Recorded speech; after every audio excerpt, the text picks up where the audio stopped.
The wine glass was already filled when I sat down. My father stood at the head of the table, holding his drink high, his face carved into that unsettling smile he always wore when something didn't quite add up. The table was filled.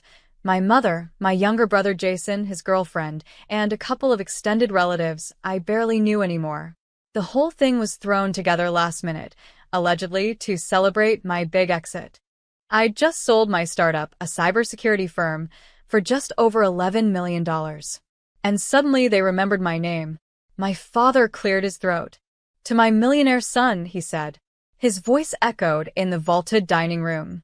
"May your success bring you closer to those who love you." Everyone laughed politely. My mother dabbed her eyes with a napkin. Jason gave me a thumbs up like he was part of the victory. I nodded, lifted my glass, and then, casually, reached for the wrong one. Or rather his. He wasn't paying attention.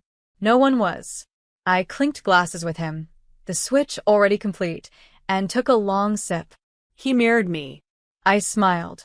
The evening dragged on with toasts, fake affection, and shallow conversations. I'd spent the past 6 years grinding nonstop while my family watched from a distance, asking for money every few months like it was owed to them. But tonight, they were full of warmth. Too full. My father, especially, couldn't stop smiling. That same smile, tight, smug, cold behind the eyes. Then came the first sign.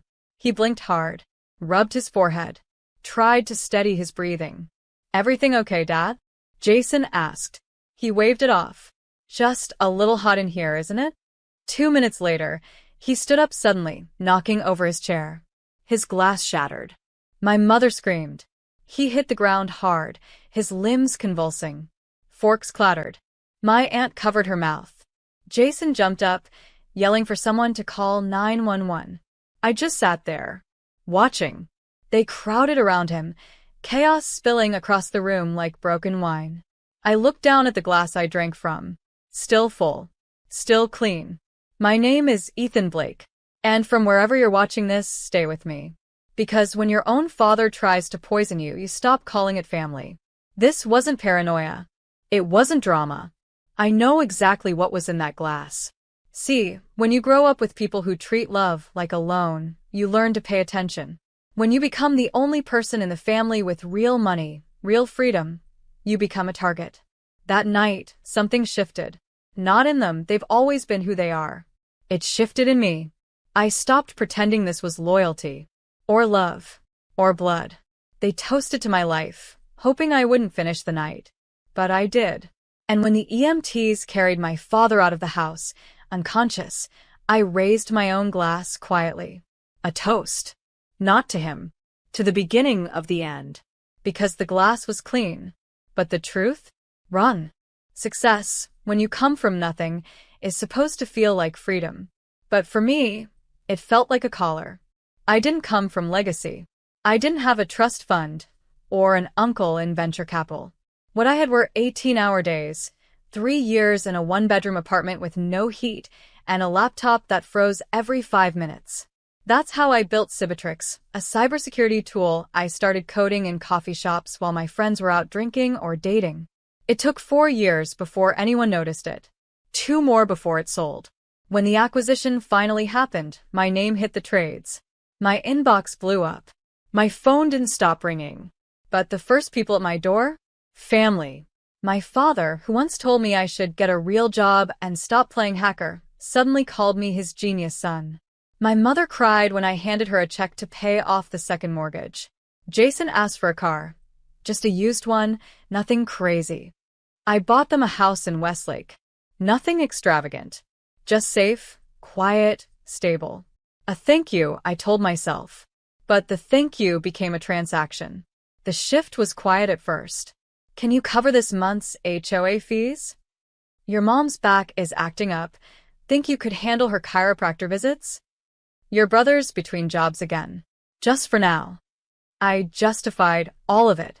I wanted to be the good son. I'd missed birthdays, holidays, and hospital visits building my business. Maybe this was how I made it up to them. But the gratitude never lasted longer than the deposit cleared. Eventually, they stopped asking and started expecting. Every conversation ended with a price tag. Every visit was a subtle negotiation. Even my success became a punchline. My father once told someone at a barbecue, "Yeah, he's the rich one. We just work for him now." He laughed like it was a joke. It wasn't. The worst part? They made me feel guilty for resenting it. They'd say things like, "We're proud of you even if you don't visit much. You're lucky you can afford to help. Not everyone has your talents, Ethan." What they meant was, not everyone has your wallet. The deeper my bank account grew, the shallower our connection got. It wasn't love anymore. It was balance sheets. Credit transfers. Favor tallies. I wasn't their son. I was their ATM.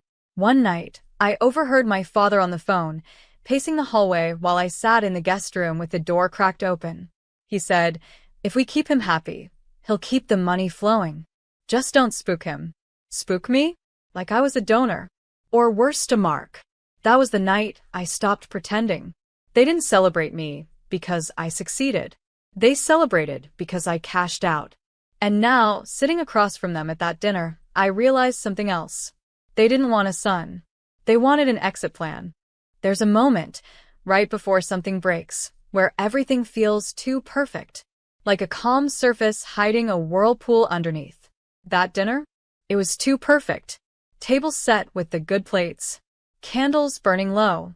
My father already sipping wine when I walked in, which was unusual because he never drank before the food was served. He always claimed it was a waste of a good vintage. But that night, 3 glasses already poured. Mine was waiting. He looked up at me with a smile I'd seen before, not warm, not proud. Calculated. "Sit, son," he said.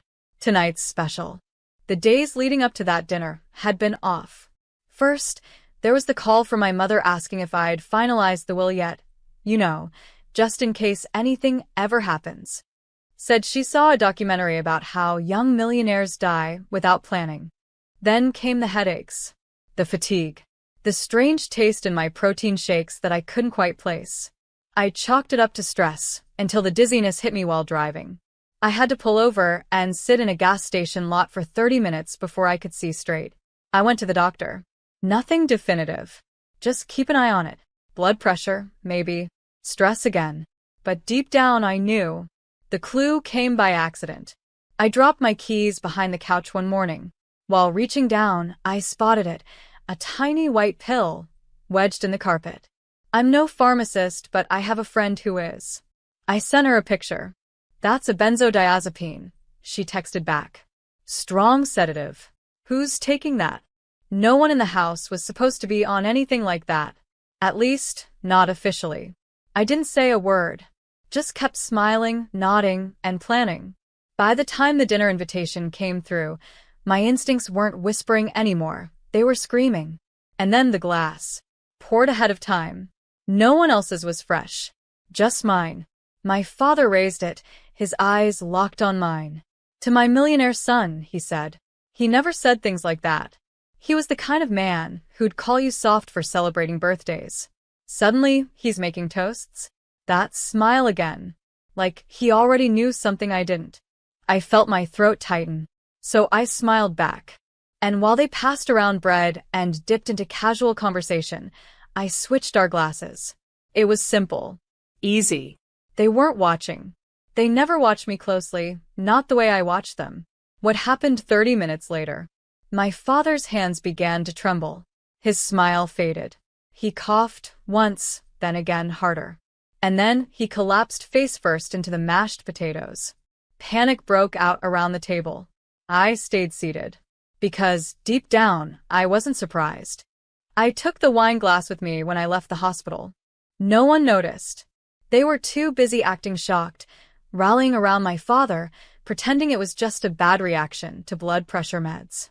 The same man who mocked doctors for decades suddenly had a condition they forgot to mention. I didn't argue.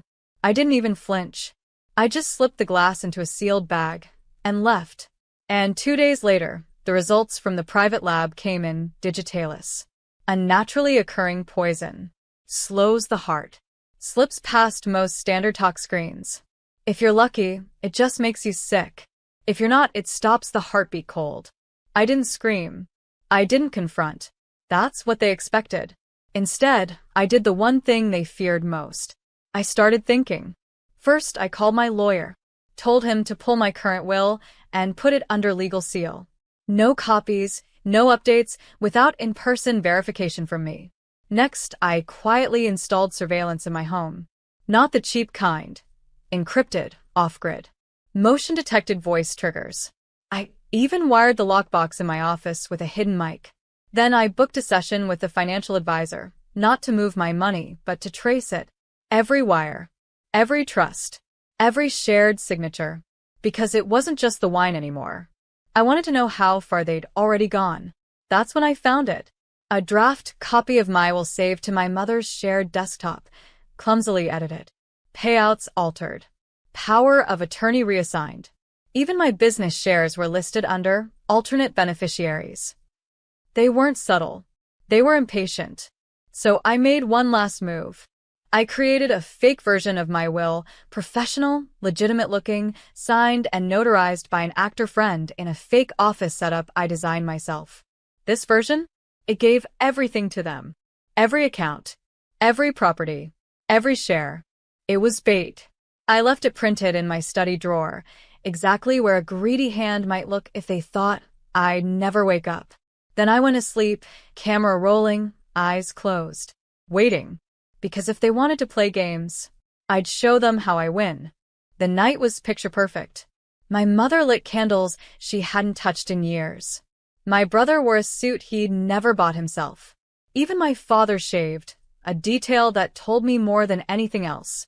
Something was coming. They said it was a celebration dinner. For my latest acquisition. For the success they never clapped for until now. I showed up with a bottle of Chateau Margaux. Something rare. Something expensive. Something I wouldn't let them poison. My father waved it off, already lifting a full glass of red. We already opened one, he said, smiling too wide. To my millionaire son. He passed it toward me, the glass already poured. I paused, gave him a look that made him chuckle. You suspicious now, boy? I laughed. You trying to outdo me? And while they all looked at the TV behind us, while my mother adjusted the volume, while my brother made a joke about yachts, I switched the glasses. Clean. Quiet. No theatrics. Just sleight of hand and muscle memory from years of ignoring danger in plain sight. I raised the glass meant for him. He raised mine. And we toasted. Dinner went on. Roast lamb. Garlic mashed potatoes. 4 smiles. The occasional when are you finally settling down, thrown in like seasoning. My father took another sip. Then another. My hand didn't shake once. 29 minutes later, just as my mother brought out the pie, he dropped his fork. Dad, my brother said. He was sweating, pale. Then came the gasp. The shaking. The sudden silence in the room as my father gripped his chest and tipped sideways in his chair.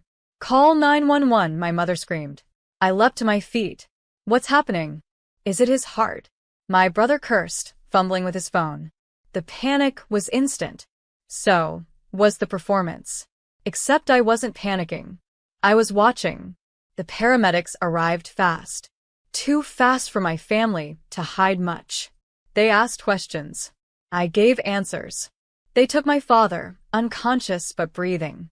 And as they wheeled him out, my mother looked at me with glassy eyes. Did you? No, I said softly. Did you? At the hospital, they ran toxicology. I didn't ask. I already knew. When the doctor said the words digitalis poisoning, everyone gasped like it was new information. I just sat there, hands folded. My name is Ethan Blake. And 30 minutes after my father tried to poison me for my money, he drank his own plan. They thought I was the naive tech kid. The one too generous for his own good. But they forgot what made me successful wasn't code. It was pattern recognition. The hospital reeked of antiseptic and denial. Machines beeped rhythmically around my father's bed. He was awake now, weak, groggy, alive. Barely. A detective stood in the corner, arms crossed, notepad tucked tight under his arm. His eyes weren't on my father. They were on me. My mother sat beside the bed, her hands shaking. Not from grief, She hadn't cried, but from calculation. Her mind was already working overtime trying to rewrite the narrative. Food poisoning, she muttered to no one in particular. He's had shellfish reactions before. The doctor interrupted, holding a clipboard and a scowl. It wasn't shellfish. It was digitalis. A very specific, dangerous compound. Not found in lamb. The detective nodded. That's consistent with the toxicology report. Someone spiked his drink. My brother flinched. My sister took a slow step away from the bed. I didn't move. I cleared my throat, and all eyes fell on me. I know exactly what was in that glass, I said, calm as a courtroom judge. Because I had it tested before he drank it. My mother's face dropped. My brother's jaw tightened. You knew, he said, barely above a whisper. I suspected. I confirmed. I reached into my coat pocket and handed the detective a second envelope, the one with my private lab's results, time-stamped and signed. He flipped it open, scanned it, then nodded. Matches ours. My father groaned softly on the bed. Still too out of it to lie. Still too guilty to speak. Why would we ever? My mother began. I cut her off. Because I stopped being your ATM. Because you started asking questions about my will. Because you're used to me bailing you out. And this time, I didn't. The detective glanced between us. You said you switched the glasses? I did, I said. His plan ended up in his own bloodstream. The room cracked open with silence. Later that night, as the police launched their investigation, I made one final move. I called my lawyer, froze the accounts connected to my family, revoked access to the home, terminated the trusts, pulled back every thread they used to pull me close. My brother tried to call. I let it ring. My mother emailed me a paragraph of blame wrapped in denial. I forwarded it to my attorney. At 2:11 a.m., I stood in the hospital parking lot, phone in hand, watching the night settle over the city. I wasn't angry. I wasn't even surprised. They didn't just try to poison my body. They'd been poisoning my peace for years. And now, I was cutting off the supply. I didn't just take back my money. I took back my name. I left without fanfare. No farewell dinner. No note. Just closed doors, canceled access, and silence. Within 72 hours of the hospital incident, I had relocated. Different coast. Different phone. Different name on the mailbox. For the first time in years, I could hear myself think. In Lark Hill, Oregon, a small creative city nestled between mountains and ambition, I started over. No headlines. No handshakes from people who only knew my bank account. Just people building things for the love of it. I began investing, not in startups looking to scale fast and cash out, but in people with purpose. An app developer who coded from his car. A ceramic artist trying to escape a violent household. A former foster youth launching a mental health podcast. I didn't want equity. I just wanted them to win. It was the first time money felt like freedom again.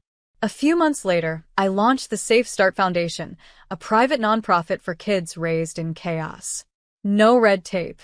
No bureaucracy. Just direct support. Therapy, housing, mentorship, creative outlets. I never attached my name publicly. The spotlight didn't interest me anymore. But something else did. Truth. Late one night, I wrote out everything. The wine glass, the pills, the years of emotional debt, the betrayal wrapped in birthday candles. I posted it on a community blog for survivors of toxic families. No names. No revenge. Just raw, surgical honesty. I went to sleep with zero expectations. By morning, it had over 200,000 shares. People from every walk of life wrote back. This is my father. I thought I was the only one. Thank you for saying what I've been too scared to admit. Grief rippled across the screen.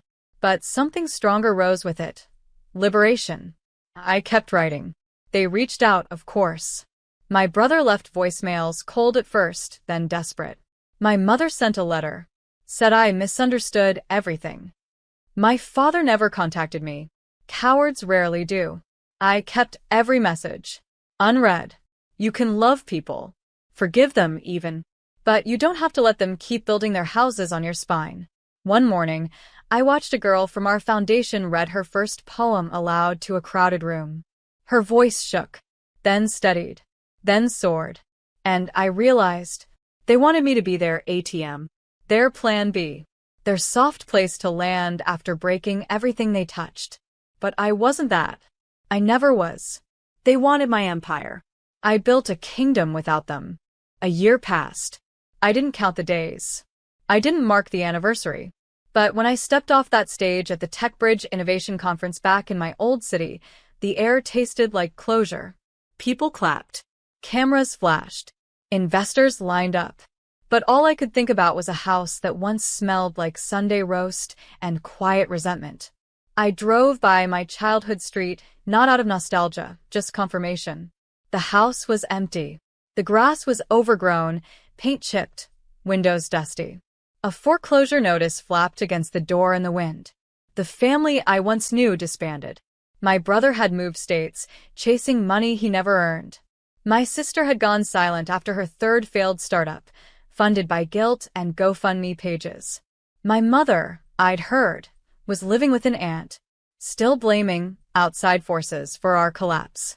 And my father? He sold the last of his vintage watches online to cover a lawyer's fee. No one hired him again, not after the quiet investigation that followed the toxicology report. No charges filed, but doors quietly closed. Legacy shattered. Standing across from the house, I felt no heat in my chest. No anger. No hate. Just clarity. They hadn't just underestimated me. They built an entire future around the belief that I'd never stop giving. I reached into my coat pocket and pulled out a small steel flask. Not out of habit, but ritual. I raised it in a mock toast, standing under a gray sky in front of the house where it all started. Not for them. For me. They gave me a target, I whispered. I gave myself a future. Later that evening, back at the conference gala, someone clinked their glass against mine and said, "To family." I smiled politely, but inside, I toasted something else. To peace. To boundaries. To choosing yourself without apology. Because here's the truth. I gave them everything. My time. My love. My trust. My money. They answered with manipulation, betrayal, and, eventually, a poison glass. But that night, I didn't just dodge a murder attempt. I buried a legacy of abuse. That night, I raised a glass. But it wasn't to family. It was to freedom.